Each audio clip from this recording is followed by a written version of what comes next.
Hey, hey, hey, hey, hey, hey, hey. Alright guys, andito na naman tayo sa mga items sa kayamanan ng mga Pilipinas. Overwhelming na kami sa stocks. Alright, ayun o. Mayroon pa sa labas, hindi pa naayos. Ayun o, yung sa labas dalawang trolley, dalawang sidecar pa. At saka nakalagay sa iba sa trolley. Hindi pa naibaba kagabi dahil maraming trabaho. Right, ano. Ayan. Sa trolley, sa street bike, saka sa Honda-Hondahan. Sa dito po sa kabila.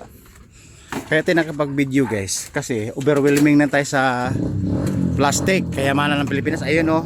Simpor sinako, halos sasagad na sa bubong. Kaya nag-aayos kami.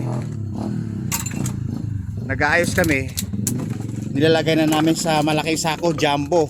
Yung mga plastic na mga pakinabangan, binibenta na namin katulad nito.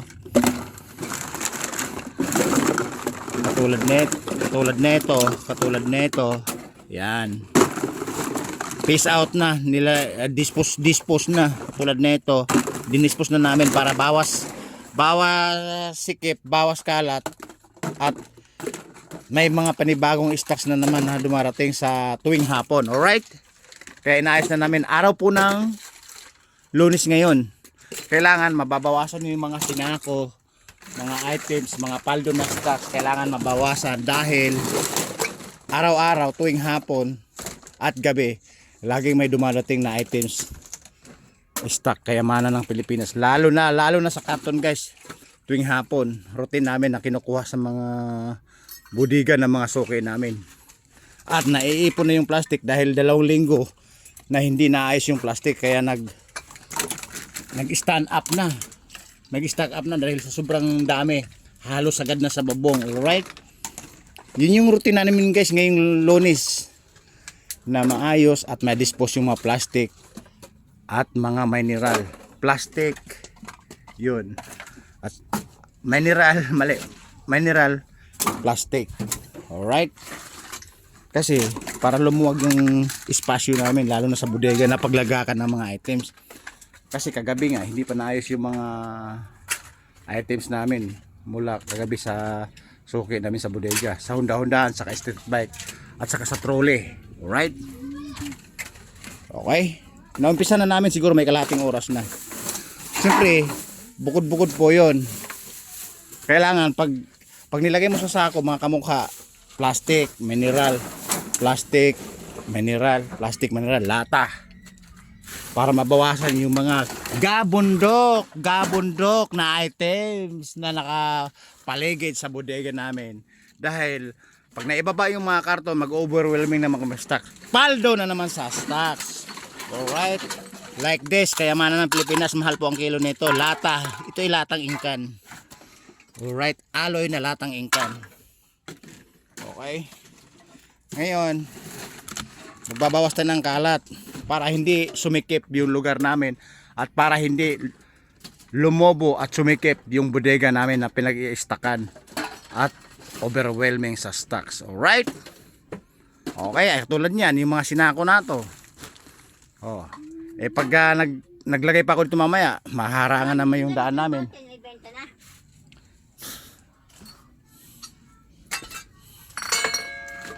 Okay, yung bote oh. Ito oh. Hindi, yung sa may sidecar. Iwan ko. Okay guys, pinakita ko lang sa inyo yung routine ngayong araw po ng Lunes. Kailangan mag-dispose at mag-alis ng plastic para medyo lumuwag yung bodega namin ng mga stockan ng mga items.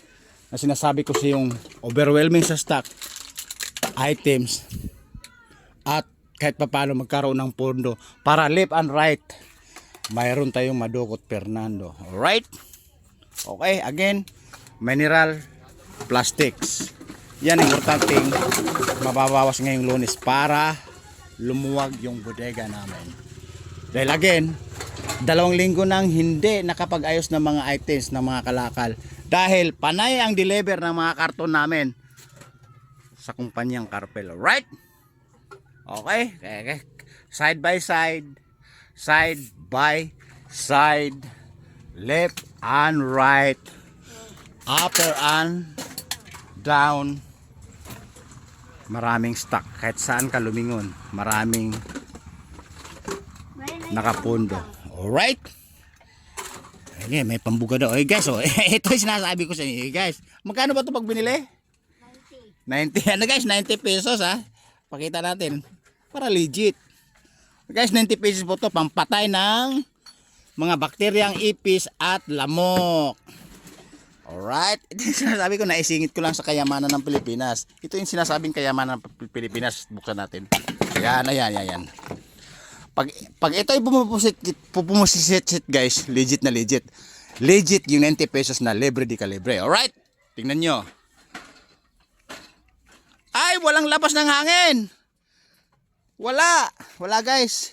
Oh, walang exposure ng hangin kaya stock up po siya. Hindi siya legit. Kaya tinapon ito. Ito sa isa.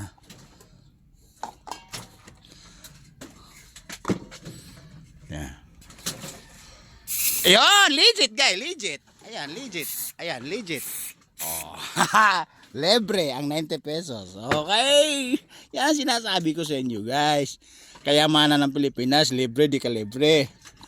Alright. Okay, balik natin. Legit po siya. Libre ang 90 pesos.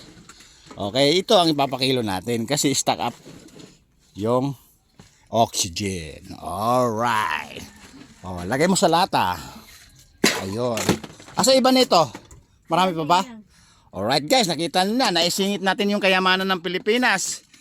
Again, nag-aayos nga kami ng mga items para mabawasan yung stock sa bodega namin. Ngayon, na-extra natin yung kayamanan ng Pilipinas. Nakalibre tayo 90 pesos. Ipapasok po natin sa loob. Alright. Para sa kill germs, ipis, at mga butike, kung anong hanip. Alright. Okay. Ayan, dyan ka. Parang nagutom ako ah. Ay, ang sarap naman ng ulam ni Bihayerong Mabunganga.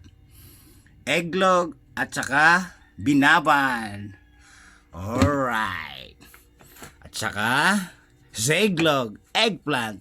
At saka tuyo na hindi maalat na pinsan ng dilis. Alright. Apat na klase pala yung ulam ni Bihayerong Mabunganga guys. Again, zeglog, pinsan ng dilis. At etlog at binabad at eggplant. Apat na klase lang. Alright? Okay?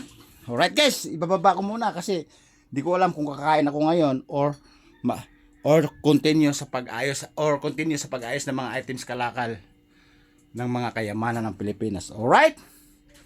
Babu! Kayamanan sa Pilipinas na extra pa yung 90 pesos oh. Okay, pasa alright.